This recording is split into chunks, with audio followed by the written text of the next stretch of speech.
જેમને અખંડ સ્મરણ ભગવાનના સ્વરૂપનું છે, ભગવાનની મૂર્તિ સિવાય જેની વૃત્તિ ક્યાંય ટકતી નથી, એવા એક મહાન ભક્તનું આજે આપણે જીવન જોવાનું છે. એનું નામ છે માવા ભગત. માવા ભગત સૌરાષ્ટ્ર પાસેના, સૌરાષ્ટ્રની અંદર જેતપુર પાસે થાણા ગાલોડ ગામ છે, ત્યાંના વતની હતા. થાણા ગાલોડની અંદર પેલા બહુ સત્સંગ નહોતો. સંતોના વિચરણ પછી એક જસા મહારાજ સત્સંગી થયા, રાજગોર બ્રાહ્મણ.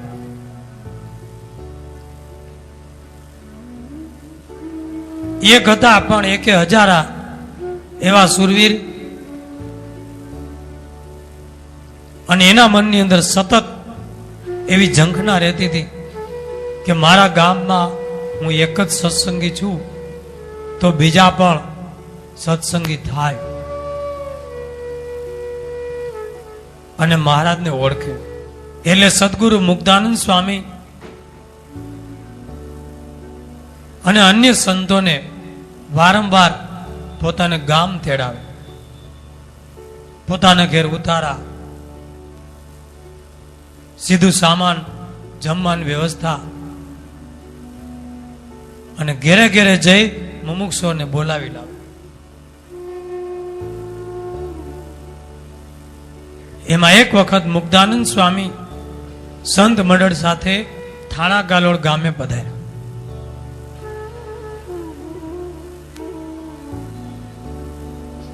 રોકાયા સ્વામી.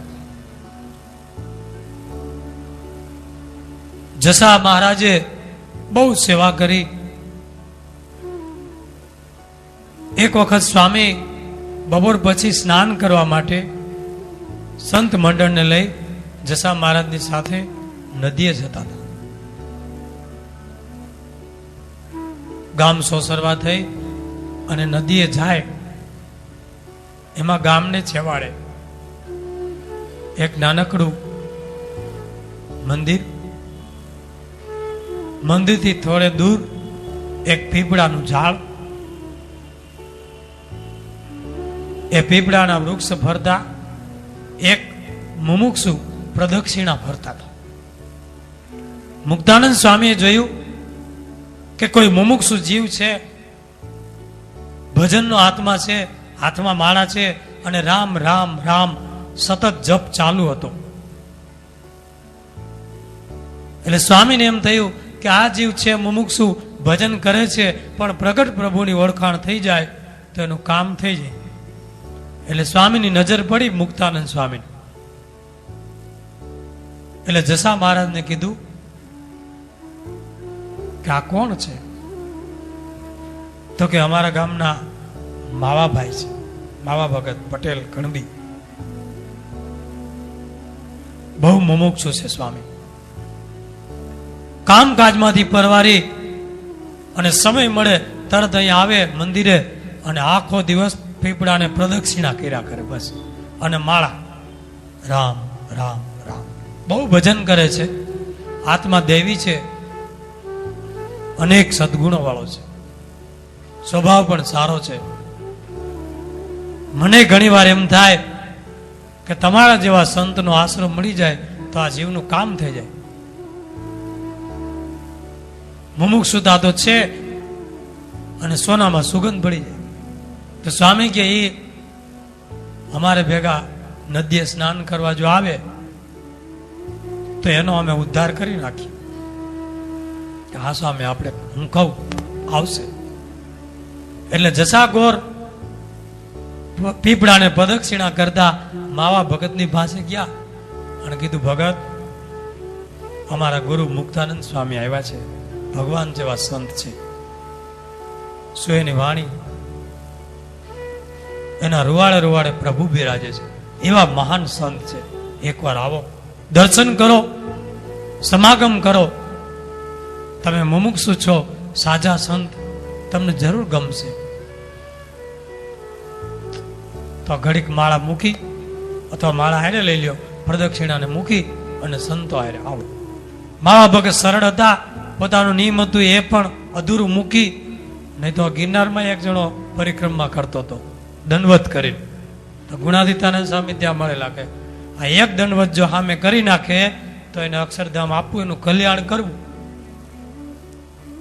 તો કે હું દંડવત કરવું, લાઈનમાં સામે આવે તો ગણાય જાય, જુદો સ્પેશિયલ ન કરવું. સ્પેશિયલ નું તો આ કિંમત હતી. જીવને પોતાનું માનેલું પકડેલું જે કાંઈ હોય મોક્ષ માર્ગમાં પણ એ છોડી શકતો નથી સંતના કહેવાથી પણ. એટલે મોક્ષ માર્ગ બહુ અઘરો થઈ જાય છે. પણ આ માવા ભગત સરળ કે પ્રદક્ષિણા તો પછી કરશું, પીપળો તો જળ છે, પણ જો જીવતા જાગતા સંત આવા આવ્યા હોય તમે કયો એવા, તો એની હારે જ આવું ને. અને આવા મુમુક્ષુ આત્માઓ, ભીમ રાઘવ વસરામ રાણો, એના પિતાજી રણછોડ મહારાજ ગોલીડાથી ઠેઠ દંડવત કરતા કરતા દ્વારકાના દર્શન કરવા જતા. આવી એને પ્રતિ નિયમન વ્રત રાખતા ટેક. બોલો, એવા આત્માઓ છે આજે પણ દંડવત કરતા હોય, પરિક્રમાઓ કરતા હોય, હાલીને યાત્રાઓ ગિરનારની, ઘણું બધું. મુમુક્ષુતા તો હોય જ છે, પણ પછી એવો યોગ થઈ જાય સાચા સંતોનો, તેની મુમુક્ષુતા ખીલી ઉઠે. આવ્યા માવા ભગત મુક્તાનંદ સ્વામીને પગે લાગ્યા, અને મુક્તાનંદ સ્વામી જેવા સંતની દ્રષ્ટિ પડી, એનો અંતરમાં ઉજાસ થઈ ગયો, શાંતિ થઈ ગઈ. સ્વામીની સાથે નદીએ પધાર્યા, સ્નાન કર્યું. સ્વામી પણ ભગતને સ્નાન કરાવ્યું, માથે 2 જળના ખોબા નાખ્યા. એના હૃદયમાં અને મનમાં શાંતિ થઈ ગઈ. પછી નદીના પટમાં સુંદર રહેતી હતી, ત્યાં સંતો બેઠા અને સુંદર અલગથી કીર્તન મીંડા ગાવ. મુક્તાનંદ સ્વામી કે આપણે માનસી પૂજા કરીને કીર્તન ગાઈએ. ભગત સમય હોય તો બેસો, સંતો કીર્તન ગાય છે, સાંભળો. પ્રગટ પ્રભુ આ ધરતી ઉપર બિરાજે છે, એના ભજન છે, કીર્તન છે. અને તમે ભજન કરો છો, પણ જેમ પ્રગટ સૂર્ય વિના પ્રકાશ ન થાય, સૂર્યનું ચિત્ર દિવાલ ઉપર દોરવાથી પ્રકાશ ન થાય. અગ્નિ છે લાકડામાં, પણ એ પ્રગટે ત્યારે રસોઈ બને, ઠંડી ઉડે, લાકડામાં છે એ અપ્રગટ છે. એમ પ્રભુ અણુ અણુમાં વ્યાપક છે. અવતારો પણ ઘણા લીધા, પણ આજે પ્રભુ અવતારો લઈને પણ વયા ગયા, પણ અત્યારે હાલમાં પ્રગટ પ્રભુ આ ધરતી પર બિરાજે છે. અને કીર્તન સાંભળો. મુક્તાનંદ સ્વામીનું જ કીર્તન છે, નદીનો પટ છે, કીર્તન ગાઈ રહ્યા છે, સાંભળીએ. हरि बिना कोई न तेरा समझन र, हरि बिना कोई न तेरा रे. ओ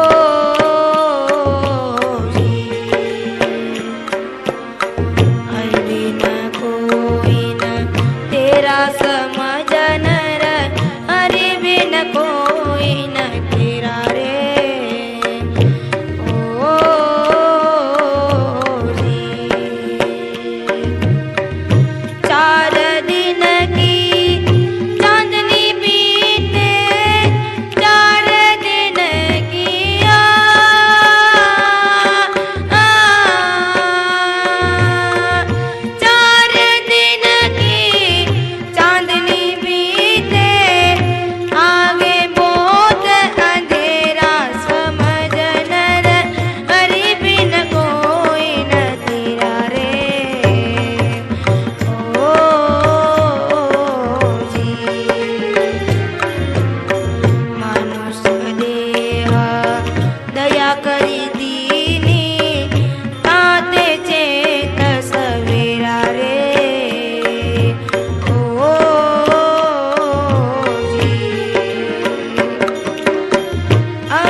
મુક્તાનંદ સ્વામીના કીર્તન સાંભળીને માવા ભગતના અંતરમાં ઉજાસ થઈ ગયો અને સ્વામીની વાણી હૃદય વિંધાયું. ઓહો, આવા સંતો ધરતી ઉપર ફરે છે. આંખમાંથી આંસુ. પ્રભુને શરણે લ્યો, મને વર્તમાન ધરાવ્યા, કંઠી બાંધી, પૂજા આપી અને મહાન ભક્ત બન્યા માવા ભગત.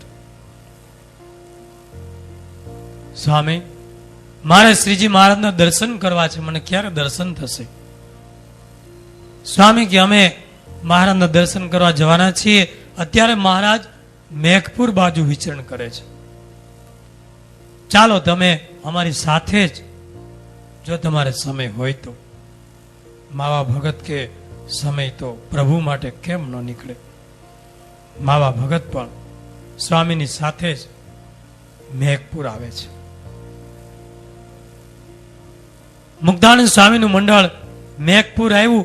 એ સમયે મેઘપુરમાં મોટું ધીંગાણું થયેલું અને મૂળજી લુવાનો જે મહારાજના આશ્રિત એ ધીંગાણામાં મરાયેલા ગામને સીમાડે જ એને દ્વેષી લોકોએ ત્યાં મારી નાખેલા.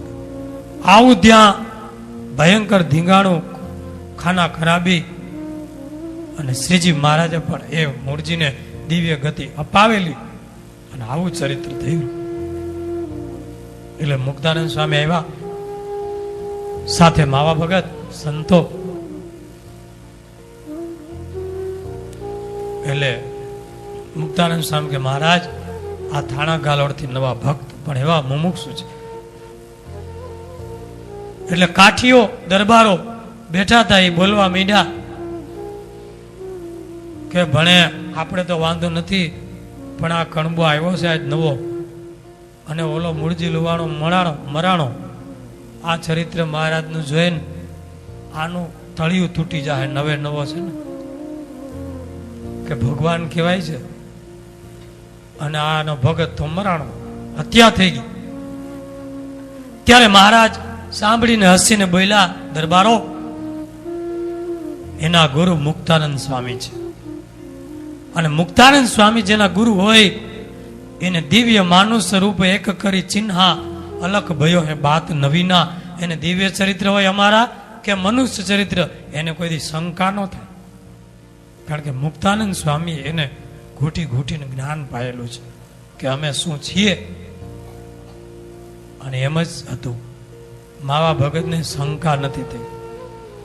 નકર નવે નવારી ભગત હોય પરબારા આપણે માન સમજાવી લેવા હોય અને કાંઈક એવું જુએ, ઓહો, તળિયું તૂટી જાય, નિશ્ચય ડગી જાય. પણ માવા ભગતનો નિશ્ચય ડગો નથી. મહારાજના દર્શન કર્યા, બમણી ભજનની ખુમારી આવી ગઈ, મૂર્તિ અંતરમાં ધારી લીધી, પછી અખંડ વૃત્તિ રાખે, અખંડ ભજન, જપ, સ્વામિનારાયણ મહામંત્રનો જપ ચાલુ જ હોય.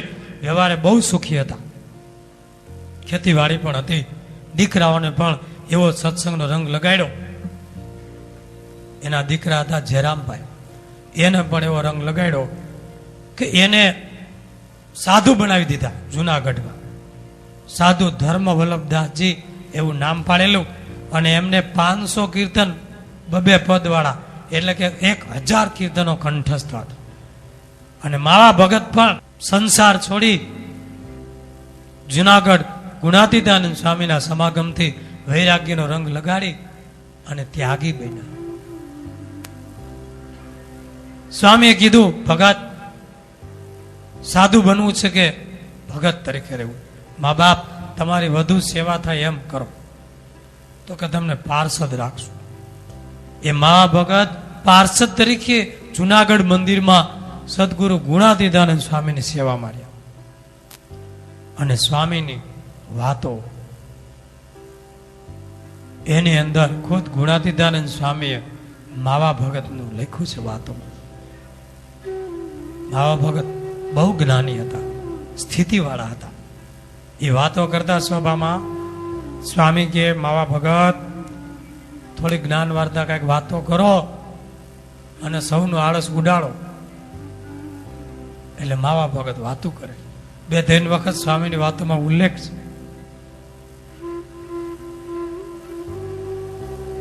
અને પાર્ષદ બની ખૂબ સ્વામીની સેવા કરી. એક વખત આચાર્ય રઘુવીરજી મહારાજ જુનાગઢ પધારે છે.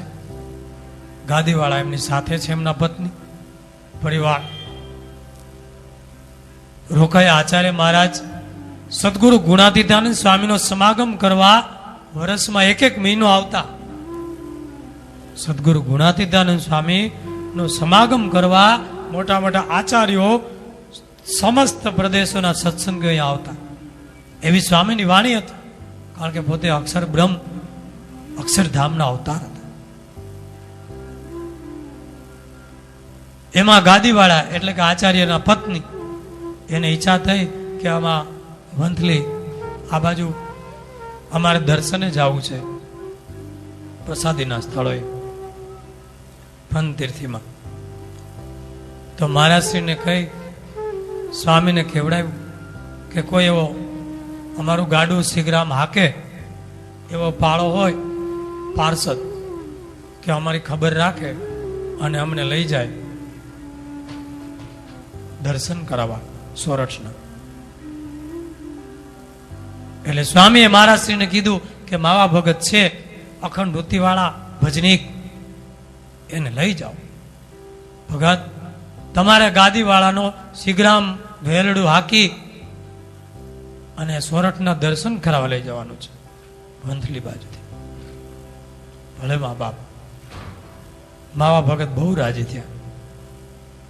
કેમ કે રઘુવીરજી મહારાજ ભગવાનના પુત્ર કહેવાય, દત્ત પુત્ર, અને એના પત્ની ગાદીવાળા, એટલે સત્સંગ કીર્તનો ભજન કથા વાર્તાનો લાભ મળશે એટલે બહુ આનંદ આવશે. વેરડું જોડ્યું, ગાડું જોડ્યું. ગાદીવાળા અને એમની સેવાના 4-5 બહેનો હતા, એને પણ ગાડામાં બેહેર્યા. ભગતે ગાડું હાંક્યું, પણ જેવું ગામ બારું ગાડું નીકળ્યું તો ભગતે ધાર્યું હતું એના કદાચ જુદી વાતો ચર્ચાઓ ચાલુ થઈ, ગ્રામ્ય વાતો. માવા ભગતને એમ કીર્તન બોલશે, કથા વાર્તાઓ કરશે, પણ એને તો ગ્રામ્ય વાતો જે વ્યવહારિક વાતો હશે એ ચાલુ કરી દીધી. ભગતને એમ થયું કે મારે ભગવાનમાં અખંડ વૃત્તિ રાખવામાં અડચણ થાય છે. હવે આમાં તો કાંઈ ભગવાનની વાતો સંભળાય એવું દેખાતું નથી. અને 5-6 બૈરાઓ એવા વાતો એ વિળગા કે કોઈનો એકબીજાનો વારો ન આવવાથી.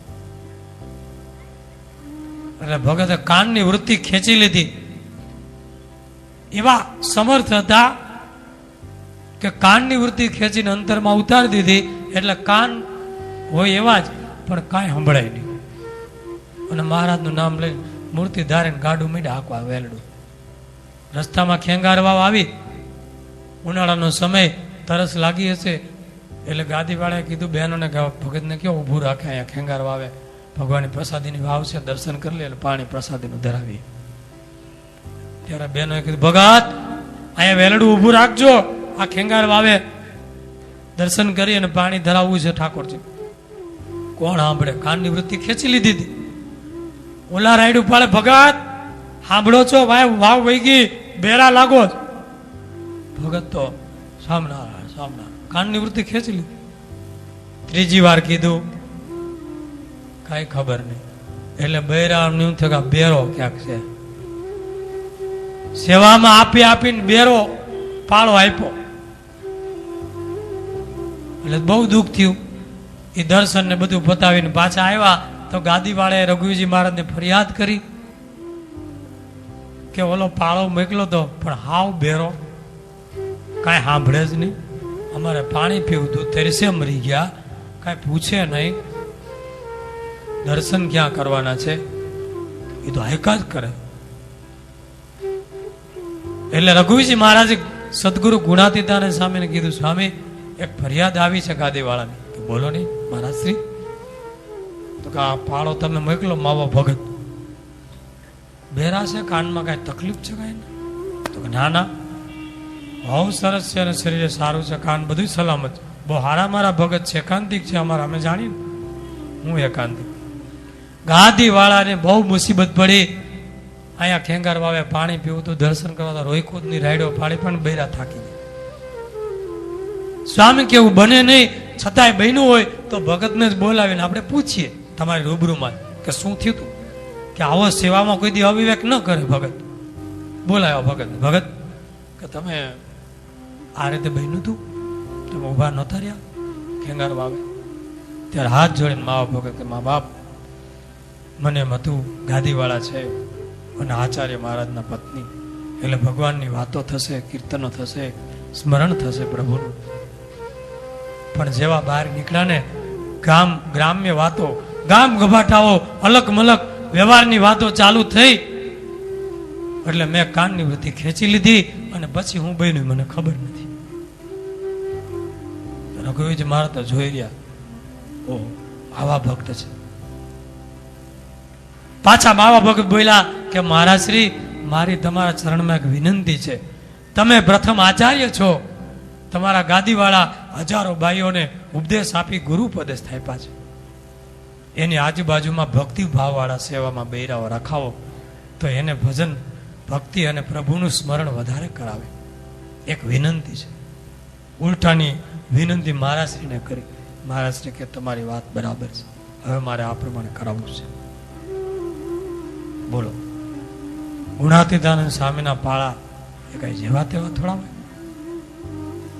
પછી કીધું આચાર્ય મહારાજે કે આમ બન્યું એટલે આમ બન્યું, એટલે હવે તમે બહાર આવો ને ત્યારે ભજન, ભક્તિ, ગ્રામ્ય વાર્તામાં ઓછું ધ્યાન દો, અમારે સાંભળવું પડે બધી. ત્યારે સ્વીકાર્યું. ભગતે એવું ભજન કર્યું છે ભાઈ. સ્વામી પણ જેના વખાણ કરતા હોય, મહારાજની મૂર્તિમાં જ, મહારાજના મુખમાં એની વૃત્તિ સ્થિર થઈ જતી. એ કીર્તન સાંભળીએ કેવું ભગવાનમાં એનું મન હતું, કેવી મૂર્તિમાં એનું ચિત્ત ચોડતું હતું, સાંભળીએ.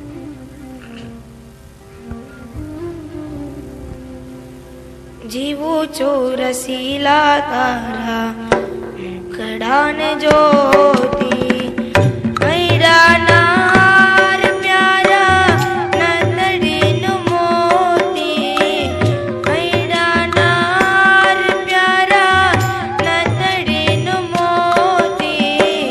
જીવું છું રસીલા તારા મુખડાન જોતી, મુખડું જોઈને તારું મોયું મન મારું, મુખડું જોઈને તારું મોયું મન મારું. પિયર સાસરિયું સર્વે થયું મન કારું, પિયર સાસરિયું સર્વે થયું મન કારું. જીવું છું રસીલા તારા મુખડાન જોતી, અધર અમૃત પાને અહીં હું તો ગેલી, અધર અમૃત પાને અહીં હું તો ગેલી. નિશંક થઈ છું લજ્જા લોક કેરી મેલી, નિશંક થઈ છું લજ્જા લોક કેરી મેલી. જીવું છું રસીલા તારા મુખડાન જોતી.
બીજું ચરિત્ર છે દાનેશ્વરી ગણેશ શેઠ.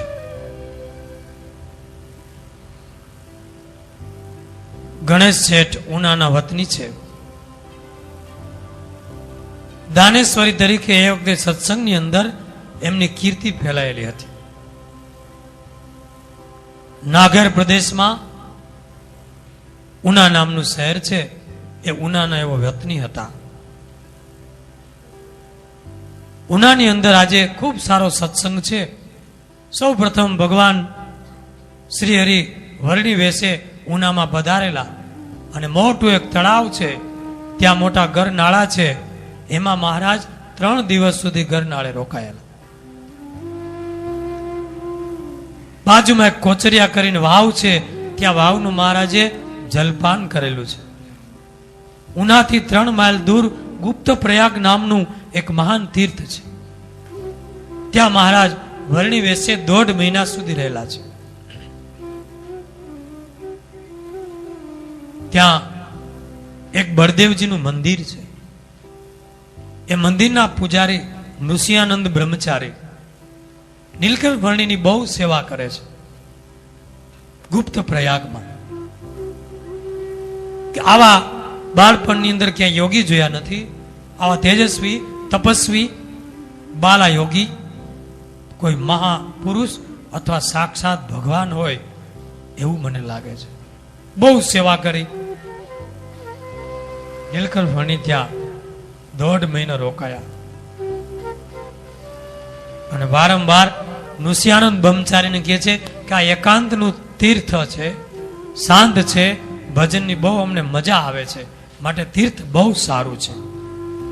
ત્યારે બ્રહ્મચારી પૂજારી એમ બોલ્યા કે યોગીરાજ વર્ણિરાજ તીર્થ તે બહુ સારું છે, પણ તીર્થમાં આ કુંડ છે નાવાના સ્નાનના, એમાં પાણી રહેતું નથી ઉનાળામાં, એટલે તીર્થવાસીઓને અહીંયા બહુ તકલીફ પડે છે પાણી માટે. માટે તમે મહાપુરુષ યોગી છો, કાંઈક દયા કરો કે પાણી આમાં ટકે. મહારાજની વિનંતી સાંભળી સંકલ્પ કર્યો. રાત્રે સુતા સવારે જોયું કે આખા એ બધા કુંડ છલોછલ પાણીથી વહેવા માંડ્યા છે. સવારે ઉઠીને જોયું પૂજારીએ ત્યાં ગુપ્ત પ્રયાગના જે કુંડ છે એ પાણીથી છલોછલ. પૂજારીએ પ્રભુને દંડવત કર્યા. મહારાજ કે હવે કાયમ માટે અહીંયા પાણી રહેશે, ક્યારેય ઘૂટશે નહીં. એ ઉના સૌ પ્રથમ વર્ણિરાજ આ રીતે પોતાના પદરસથી એ શહેરને પાવન કર્યું છે. એ ઉના ના પ્રેમભાઈ જે દીવ બંદર વળાવ્યા હતા સાસરે, એ ઉનાના હતા કે જેની પૂજા કાર્યાણીના 6ઠા વચનામૃતમાં સામે ચાલીને પ્રેમભાઈની પૂજા સ્વીકારી છે. એ જ ઉનાના ગણેશ શેઠ. પણ પ્રથમ ઉનામાં કઈ સત્સંગ નહોતો. એ વખતે ધારીથી એક શેઠ હસરાજ ગાંધી એવો ઉના રહેવા આવ્યા. એને સત્સંગની ખુમારી. એને એમ થયું કે આ શહેરમાં સત્સંગ બહુ ફેલાય તો બહુ સારું, એટલે વારંવાર સંતોને બોલાવે. એમાં રાઘવાનંદ સ્વામી, વ્રજાનંદ સ્વામી અને ક્યારેક સદગુરુ ગુણાતીતાનંદ સ્વામીને પણ જુનાગઢથી લાવે અને નાગર પ્રદેશના ગામડાઓની અંદર સત્સંગ કરાવે. અને નાગર પ્રદેશનું કેન્દ્ર સમૂહ ઉના શહેર, એની અંદર વારંવાર સત્સંગ પોતાને ઘેરે જ ગોઠવે. પોતાના ઘરે ઉતારા કરાવે, રસોઈ આપે, લોકોને એકઠા કરે, સંતોની વાતો સાંભળે અને સત્સંગીઓ થાય. ઘણા સત્સંગી થયા, પણ હજી હંસરાજ શેઠના મનમાં એમ કે કોઈ મોટા પ્રતિષ્ઠિત સુખી શેઠ સાહુકારો જો સત્સંગી થાય તો સમાજમાં અને શહેરમાં ખૂબ ઘણા લોકો સત્સંગમાં જોડાય, વધુ સમાજ થાય. હવે એ વખતે ગણેશ શેઠ એ ઉનાના મોટામાં મોટા શેઠ. જુનાગઢ રાજ્યની મહેસૂલની આવક એ ઉના પરગરાની તમામ આવક, વિઘોટી જેને કહેવાય જૂના શબ્દમાં, એ બધી ગણેશ શેઠ બધી વિઘોટી મહેસૂલ ભેગી કરી અને તમામ જુનાગઢ રાજ્યની તેજુરીમાં પહોંચાડે. વેપાર ધંધા દીગતા ધોમધોમ સાહેબી ગણેશ શેઠને 4 થી 5 તો આરબની ચોકી એની સુરક્ષા માટે સરકાર તરફથી મૂકેલી. બહુ મોટા ધનવાન, સુખી અને પ્રતિષ્ઠિત શેઠ હતા. એટલે આ ભક્તના મનમાં એમ થયું હસરાજ શેઠના કે આ ગણેશ શેઠ જો એક સત્સંગી બની જાય ને તો ઉનાની અંદર પછી કે વાંધો ન આવે. રાજના માણસો, અમલદારોથી માંડી બધાય નાના માણસો રંગાઈ જાય. એટલે આ હંસરાજ શેઠ એને પણ વેપાર ધંધો નાનો, પણ ગણેશ શેઠની પેઢીએથી બધો માલ લે. એની બહુ મોટી વખારો હતી. આવ્યા અને પછી વિવેક બુદ્ધિથી, વણિક બુદ્ધિથી વિચાર કરીને કીધું કે શેઠ હમણાં હું 3-4 દી માલ લેવા નહીં આવી શકું. કેમ? કે મારે ત્યાં સંતો પધાર્યા છે. અને એવા કેફની અંદર બધી વાતો કરી કે મારે ત્યાં સંતો આવ્યા છે, રાઘવાનંદ સ્વામી, વ્રજાનંદ સ્વામી, એ બધા સંતોનું મંડળ આવ્યું છે. અને એવા વર્તનયુક્ત સંતો છે, રૂવાડે રૂવાડે ભગવાન. શેઠ એકવાર આવો, દર્શન કરો, 2 વાતો સાંભળો, તમને પણ થઈ જાય કે ના સંતો ઘણા જોયા પણ આવા નહીં. એટલે હમણાં 3 દિવસ હું નહીં આવી શકું, મારે સંતોની સેવામાં રહેવાનું છે અને વેપાર ધંધા 3 દી મારા હમણાં બંધ રહેશે. એટલે બહુ વાત કરી. એટલે ગણેશ શેઠે મુમુક્ષુ હતા, દેવી હતા. એનાથી હાલો આજે આવીશ, તમારા આમંત્રણને માન આપી. અને ગણેશ શેઠ એમને ઘેરે આવ્યા છે. ઘરમાં જ વિશાળ ફળિયામાં સત્સંગ યોજાયો છે. ઘણા બધા માણસો આવ્યા છે. સંતોનું ભજન, એની વાતો અને જીવન જોઈ ગણેશ શેઠના હૃદયમાં એને ગુણ આવી ગયું. અને પછી કીધું હંસરાજ શેઠને કે મારે આ સંતોને જમાડવા હોય તો મારે ઘેરે આવીને જમે ખરા? તો કે એમ તો સંતો કોઈના હાથનું જમે નહીં, પણ કાચું સીધું સામાન આપો ને તમારે ઘેરે આવે, સંતો હાથે રસોઈ બનાવે, બધું ચોખ્ખું કરી શુદ્ધ કરી અને પછી ઠાકોરજીને થાળ ધરાવીને જમે. અને પ્રસાદ તમને પણ સંતોના હાથે બનાવેલી રસોઈનો પ્રસાદ તમને પણ મળે. તો કે મારે એવું કરવું છે. આવા સાચા સંતો, એના દર્શનથી મારા હૃદયમાં શાંતિ થઈ ગઈ છે. એ મારે ઘેરે આવે અને ગોઠવો. શેઠ જે ખર્ચ થાય લેખે છે.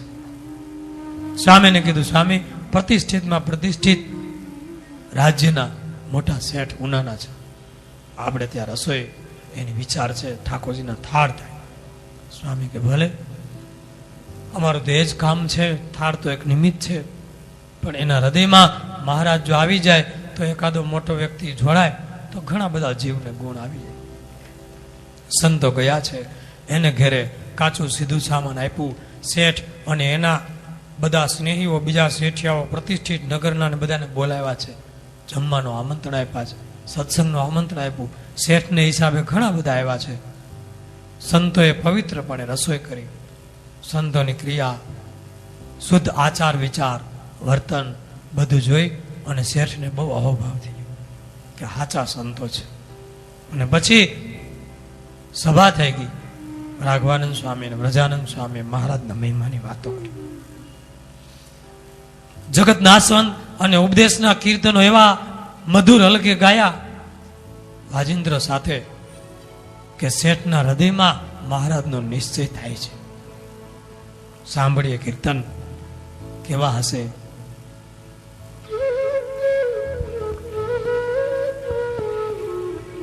આતનરંગ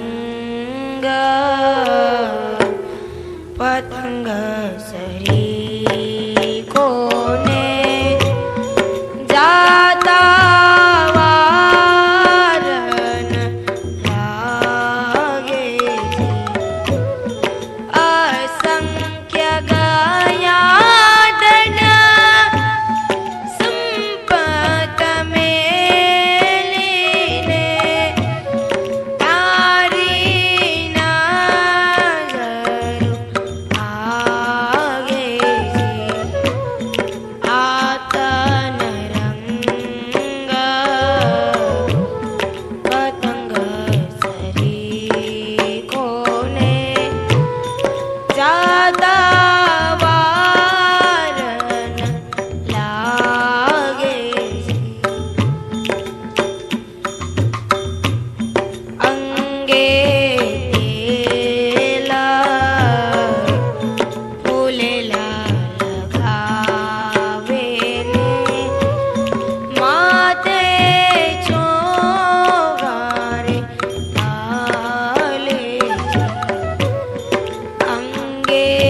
ભગવાનના દિવ્ય સંતોની વાતો સાંભળી અને ગણેશ શેઠના મનની અંદર એટલો બધો ગુણ આવ્યો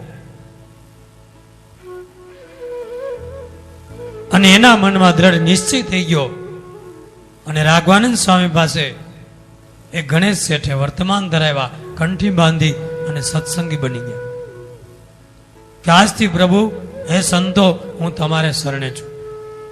ધનવાન હતા, સુખી હતા, પ્રતિષ્ઠિત હતા, પણ છતાં નિર્માની, સરળ, પરોપકારી અને દાની તરીકેનું બિરુદ છે દાનેશ્વરી ગણેશ શેઠ. સત્સંગમાં એની લાખો રૂપિયાની એ સમય સેવાઓ શ્રીજી મહારાજ રાજી થાય એમ કરેલી છે. એવા ગણેશ શેઠને ઉના પાસેના ખાણ ગામે બોગા મહારાજ એ પણ એવા ચુસ્ત સત્સંગી, એનો પણ સંપર્ક, એટલે બોગા મહારાજ પણ એવા મોટા વેપારી, એ વેપારમાં એનો સંપર્ક, એને પણ સંપ્રદાયની એવી સુંદર વાતો કરી, માહિતીઓ આપી અને એના મનમાં વધુમાં વધુ દ્રઢતા કરાવી દીધી. પછી તો શેઠ પોતાને ખર્ચે ઉનાથી સંઘ લઈ અને ગઢપુર ભગવાન સ્વામિનારાયણના દર્શન કરવા માટે જાય છે. આખો સંઘ લઈને ગઢપુરમાં દાદાના દરબારગઢમાં ભગવાન શ્રી હરિ સભા કરીને બેઠા છે. ગણેશ શેઠ અને આખો સંઘ મહારાજના દર્શને આવે છે. મહારાજ કે આવો શેઠ આવો, આવકાર આપ્યો, ઉભા થયા, બેઠા. મહારાજે શેઠની સામે જોઈને કીધું, શેઠ કેમ મસ્તક ઉપર ચોટલી નથી રાખી? અમારા સત્સંગીઓ બધા ચોટલી રાખે છે. તો કે મહારાજ અમારા કુળમાં એવો રિવાજ આયલો આવે છે કે અમારા ગોત્રજ નડે છે, ચોટલી રાખીએ તો અમારા ગોત્રજ નડે છે, એટલે અમે ચોટલી રાખી શકતા નથી. મહારાજ કે આજથી હવે ચોટલી રાખજો, અમે તમારા ગોત્રજને કહી દેશું કે હવે નહીં નડે, ભલામણ કરી દેશું. અને મહારાજે કીધું એટલે ગણેશ શેઠે ત્યારથી ચોટલી રાખી અને બધા સત્સંગીઓને પણ કીધું.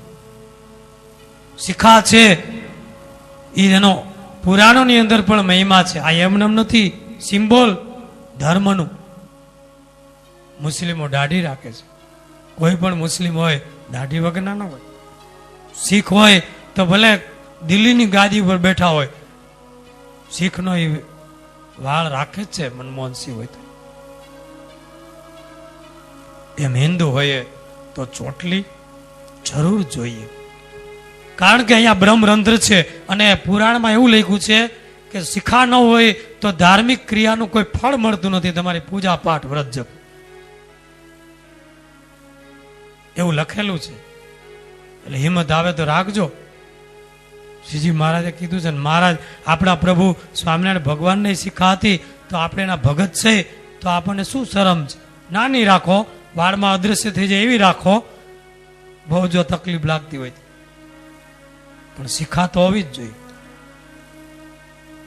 આપણા પ્રભુ રાખે છે, કોઈ પણ ધર્મગુરુઓ રાખે છે. એટલે આ કથા અંતર્ગત ભલામણ છે કે શિખા રાખજો. આ ગણેશ શેઠને કીધું મહારાજ કે ગોત્ર જ નહીં નડે. મહારાજ કે અમે ગોત્ર ને કહી દેશું, કોઈને આમાં ગોત્ર જ નડે હોય તો શ્રીજી મહારાજ એને કહી દેશે કે નડશે નહીં, રખાય તો રાખજો, જેવી તમારી અનુકૂળતા. એ ગણેશ શેઠ સંઘ લઈને આવ્યા. મહારાજ આવી વાત કરી અને 500 રાડ, એ જ અમે રાડ હાલતા છે સિક્કા, એ મહારાજને ચરણે ભેટ દીધા. મહારાજે ભેટ સ્વીકારી. પછી એક ભીખો કરીને કોળી, એ પણ મહારાજનો એવો ભક્ત, એની પાસે અડધો રૂપિયો હતો, એને ધરવાની ઈચ્છા હતી, પણ શેઠે 500 રાડ ધર્યા એટલે એને એમ થયું હું અડધો રૂપિયામાં ધરું તો આમાં મારું તો ઓલું દેખાય, હવે નથી ધરવા, આમાં મારો શું દેખાય અડધો રૂપિયો. ત્યાં મહારાજે એના મનની વાત અંતર્યામી પણ જાણી અને કીધું ભીખા લાય તારો અડધો રૂપિયો, સંકલ્પ કરશો તારી મહેનતનો, તારી પરસેવાનો અડધો રૂપિયો, મારે મન છે ને એ 500 રાડ કરતા વધારે છે, લાય. સામેથી માગી લીધું. પેલા ભીખાને આનંદ થઈ ગયો, વાહ પ્રભુ એમ કરીને મહારાજના હાથમાં આપ્યો ને હાથો હાથ લીધો. પ્રભુ તો ભાવના ભીખા છે, બાકી લક્ષ્મીજી તો એના પગ દબાવે છે આખો દી ભક્તિના ભૂખ્યા છે.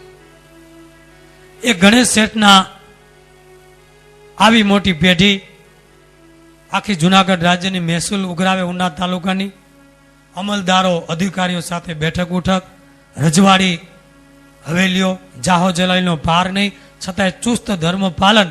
પણ એક વાતનો સદા એના મનમાં રંજ હતો કે એને કોઈ દીકરો નહીં, વારસદાર નહીં. એટલે ગઢપુર મહારાજને એમ થાય, કહું મહારાજ જો રાજી થાય અને આશીર્વાદ આપે તો મને પ્રભુ એક દીકરો આપે તો મારો વારસદાર, આવી પેઢી છે સંપત્તિ, એનો વારસદાર મળી જાય. એમ સંકલ્પ કરે સભામાં, અને સંતો સભામાં બેઠા હતા, હરિભક્તો બેઠા હતા. એટલે મહારાજે અંતર્યામી પણ એનો સંકલ્પ જાણી અને સભામાં ભગવાને વાત કરી કે મુક્તાનંદ સ્વામી, ઘણાના મનમાં એવા સંકલ્પ થતા હોય કે અમને મહારાજ દીકરો આપે, પણ પ્રારબ્ધમાં ન હોય. ઘણી વાર એવું બને તો ન પણ થાય. અને દીકરા ગરીબને હોય તો દીકરાની સેવાની લાલચ હોય, સુખી સાવકાર હોય તો નોકર ચાકર દ્વારા એ બધું કામકાજ થઈ શકે છે, જે કાંઈ કરાવવું હોય, સેવા ચાકરી બધું. તો પૈસાદાર હોત શું કામ દીકરાની બહુ ઈચ્છા રાખતા છે, એમ મહારાજ બોલ્યા. એટલે ગણેશ શેઠનો સંકલ્પ જાણીને એ સમય પછી મહારાજ ગણેશ શેઠને કે ગણેશ શેઠ, કેમ તમારા મનમાં કાંઈ સંકલ્પ થાય છે? કે હા મહારાજ, અમે તો સંસારી જીવ, એટલે તમે જે વાત કરી મારા મનની જ વાત છે મહારાજ. અમને એટલી ઈચ્છા રહે કે તમે આશીર્વાદ આપો તો દીકરો એક ભગવાન આપે તમે. મહારાજ કે દીકરો આપીએ, પણ કોઈ દી ન મરે એવો જોઈએ છે કે મરી જાય એવો જોઈએ છે? તો કે મહારાજ એવો જ આપો ને, કોઈ દી મરે નહીં. એટલે મહારાજે પોતાની પૂજા કરવાના લાલજી હતા ઠાકોરજી, એ મગાવ્યા. મુક્તાનંદ સ્વામી કે અમારી પૂજાના લાલજી લાવો.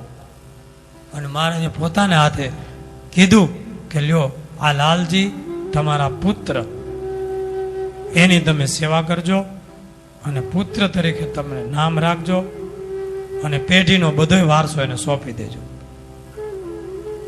શેઠ આનંદમાં હરખના આંસુ કે પ્રભુનો આ મારી પર રાજીપો છે અઢળક, હવે મારે શું ચિંતા, ભગવાન જ બધું સંભાળી લેવાના છે.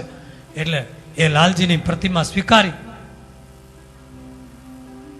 અને શેઠે પોતાની તમામ પેઢી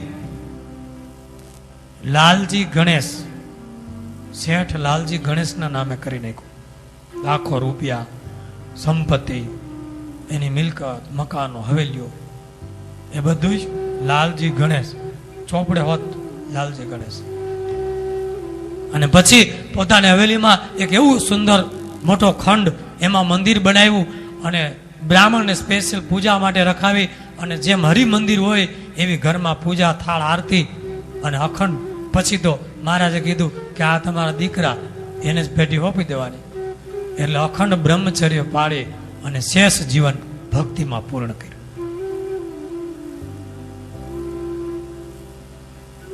દાન પણ ખૂબ કર્યું. પછી મહારાજ જયારે અંતર ધ્યાન થવાના થયા, મહારાજે 2-3 મહિના માંદગી ગ્રહણ કરેલી. શેઠ ઉના હતા. બધે દેશ પ્રદેશમાં સમાચાર અપાવ્યા કે મહારાજ હવે આ ધરતી ઉપર વધુ નહીં રહે, ધામમાં સ્વધામ પહોંચી જશે, જવાના છે, એવી વાતો કરે છે, માટે દર્શન કરવું હોય આવી જજો. ગણેશ શેઠ ને સમાચાર મળ્યા, આજ જશું કાલ જશું એમ કહેતા કહેતા થોડું મોડું થયું. સંઘ લઈ ગઢપુર પહોંચ્યા. જેઠ સુધી એકાદશીને દિવસે અહીંયા આવીને જુએ ત્યાં જેઠ સુધી દસમને દિવસે શ્રીજી મહારાજ લીલા સંકેલી અને સ્વધામ પર વિધાવ્યા હતા. અહીંયા કરુણ વાતાવરણ હતું, બધા રડતા હતા. દાદાનો દરબારગઢ વિરહ અગ્નિમાં ઝૂરતો હતો. અને એ વખતે ગણેશ શેઠ આવ્યા. મહારાજના અંતિમ દર્શન ન થયા અને મહારાજ દેહ છોડીને વયા ગયા. આ સમાચાર સાંભળતા શેઠને મૂર્છા આવી ગઈ. પ્રેમી ભક્ત હતા, આંખમાંથી જોરદાર આંસુઓ. મોટા સંતો શેઠને જ ઓળખતા મુક્તાનંદ સ્વામી, ગુણાતીતાનંદ સ્વામી, ગોપાળાનંદ સ્વામી શેઠને આશ્વાસન આપે છે કે શેઠ ધીરજ રાખો. આજે આખો સત્સંગનો ધારો થઈ ગયો છે. ચારે બાજુ રુદન સિવાય બીજું કાંઈ નથી. કારણ કે આપણા પ્રાણ આધાર ભગવાન શ્રી હરિ વયા ગયા છે. સ્વામી મને છેલ્લા દર્શન ન થયા. મારે ઈચ્છા હતી કે મહારાજને મારે ઉના લઈ જવાતા, ધામધૂમથી મારે સેવાનો લાભ લેવો હતો, મારે જમાડવાતા. ત્યારે ગુણાતીતાનંદ સ્વામી કીધું, શેઠ રઘુવીરજી મહારાજ એ મહારાજની જગ્યાએ છે. એ ગોપાળાનંદ સ્વામીને અમે બધા આવશું, તમારો સંકલ્પ પૂરો કરશે અને એમની સેવા શ્રીજી મહારાજ પોતાની સેવા બરાબર માનશે. રઘુવીરજી મહારાજ આપણા આચાર્ય મહારાજ સ્વરૂપ છે. પણ શેઠ રડતા બંધ ન થાય. સ્વામી મારી ઈચ્છા હતી, મારે મહારાજની પાસે એક માગવું હતું. શું માગવું હતું? કે મારું શરીર આ ગઢપુરની ભૂમિમાં છૂટે. આ પવિત્ર જ્યાં મહારાજની ચરણ રથથી પાવન થયેલી ભૂમિ છે, એમાં મારો દેહનો અંતિમ શ્વાસ પૂર્ણ થાય, એવી મારી ઈચ્છા હતી. એમ કહી રડવા માંડ્યા. ત્યારે ગુણાતીતાનંદ સ્વામી કીધું, જાઓ, હું તમને આશીર્વાદ આપું છું કે ગઢપુરની ભૂમિમાં જ તમારો દેહ પડશે અને અંતિમ ઈચ્છા પૂરી થશે. બસ હવે તમે શાંત થઈ જાઓ. મુગ્ધાનંદ સ્વામી પણ રાજી થયા. શેઠ તમારી આવી ઈચ્છા છે? શેઠ કે હા, ગઢપુરમાં જ મારો દેહ પડવો જોઈએ. પણ હું ઉના હોઉં અને મને કેમ ખબર પડે કે હું ગઢપુરમાં દેહ પડવાનો છે ને હું ઉના રહું છું? તો સ્વામી મુક્તાનંદ સ્વામીએ કીધું કે 10 દિવસ અગાઉ તમને મહારાજ દર્શન દઈને કહી દેશે કે તમારે આ સમયે શરીર છોડવાનું છે, એટલે તમે ઉનાથી ગઢપુર પહોંચી જાઓ એટલે તમારે નીકળી જવાનું. લ્યો આ અમારા આશીર્વાદ. શેઠ રાજી થઈ ગયા. અને પછી મુક્તાનંદ સ્વામીએ શ્રીજી મહારાજ જે વન વિચરમાં શાલિગ્રામની પૂજા કરતા અને સોનાની રેખાવાળા શાલિગ્રામ હતા, એ મુક્તાનંદ સ્વામીએ ગણેશ શેઠને અર્પણ કરી દીધા છે. એ લાલજી આ શાલિગ્રામ ભગવાન. પછી ઉના ગયા અને એનો જ્યારે દેહનો કાળ આવવાનો થયો ત્યારે 10 દિવસ અગાઉ મહારાજ એને દર્શન આપ્યા. એ પહેલા રઘુવીરજી મહારાજ વગેરેને પધરાવી ખૂબ સેવાઓ કરી લીધી, દાન કર્યા. પણ ધામમાં જવાના થયા 10 દિવસ અગાઉ મહારાજે કીધું કે હવે તમારું શરીર 10 દિવસ પછી છૂટશે, અમે તમને તેડવા આવશું દિવ્ય વિમાનો લઈને ગઢપુરમાં છે, માટે હવે તમે ગઢપુર નીકળી જાઓ. એટલે શેઠે બધા પરિવારજનોને ભેગા કર્યા કે હવે હું મારું શરીરનું આયુષ્ય પૂરું થયું છે, 10 દિવસ જીવીશ. અરે શેઠ તમારા નખમાંય રોગ નથી. તો કે મને મહારાજે કહી દીધું છે, હવે શરીર છોડી હું સીધા આવીશ. હવે મારે ગઢપુર જવાનું છે, 10 દિવસ ત્યાં રહીશ અને ભજન ભક્તિ સંતોનો સમાગમ કરી એ દાદાના દરબારગઢમાં મહારાજને સંભાળતો વયો જાય છે. જેને હારે આવવું એ હાલો. બધા એમ કે શેઠ હવે તમને કાંઈ નથી ને એમ 10 દીમાં થોડું શરીર પડે, પણ હાલો તમારી હારે દર્શન થાય ગોપીનાથજીના, મહારાજના, સંતોના અને ભૂમિના, તીર્થોના, અને જોઈએ છે કેમ શરીર પડે, અમને ખ્યાલ આવે. એટલે સંઘ આખો આવ્યો ઉનાથી ગઢપુર. અહીંયા બધા સંતોને વાત કરી અને 10 દિવસ સુધી ભજન, સત્સંગ, કથા વાર્તા, ધ્યાન, દર્શન, સંતોની સેવા, પોતાની સંપત્તિ બહુ વાપરી, બહુ સેવા કરી. લક્ષ્મીવાડી, ઘેલા નદી, અને સંતોને કીધું કે આ ઘેલાને કાંઠે મારો અગ્નિ સંસ્કાર કરાવજો. બધાને અગાઉથી જાણ કરી દીધી કે મહારાજે મને કહી દીધું છે, આવો પ્રતાપ. અને બરાબર 10મો દિવસ આવ્યો અને એ જ દિવસે સવારમાં શેઠે કીધું કે આજે મને મહારાજ તેડવા આવશે. સામે ગોપાળાનંદ સ્વામી, મુક્તાનંદ સ્વામી એવા મોટા સંતો અને દાદાનો દરબારગઢ અને બધા ધૂન ભજન કરે છે. એ સમયે ગણેશ શેઠ ને મહારાજ દિવ્ય વિમાન લઈને તેડવા આવ્યા. મોટા મોટા સંતોને અને એકાંતિક નિરાવરણ ભક્તોને દર્શન થયા. દિવ્ય વિમાન ઉતર્યું છે. શેઠને કીધું હાલો, અને શેઠને દિવ્ય શરીર ધરાવી વિમાનમાં બેસાડ્યા. દિવ્ય વિમાન દેખતા જ અક્ષરધામમાં મહારાજ એમને લઈ ગયા. શેઠનું મૃત શરીર એને અગ્નિ સંસ્કાર માટે ઘેલાને કાંઠે લઈ જવામાં આવ્યું. આખું નગર ભેગું થયું છે. શેઠ મહા ભાગ્યશાળી, ઘેલા નદી, પવિત્ર ઉન્મત્ત ગંગા તીર, સંતોનું સાનિધ્ય, દાદાનો દરબારગઢ અને સંતોના હાથે અગ્નિ સંસ્કાર. આવું મંગલમય મૃત્યુ તો કોઈકને જ મળે. એટલે શેઠની ઈચ્છા પૂરી થઈ. એટલે પ્રાર્થનામાં પણ કીધું છે, ઇતના તો કરના શ્રીજી, જબ પ્રાણ તન સે નિકલે. સાંભળીએ. इतना तो श्री जी करना जब प्राण तन से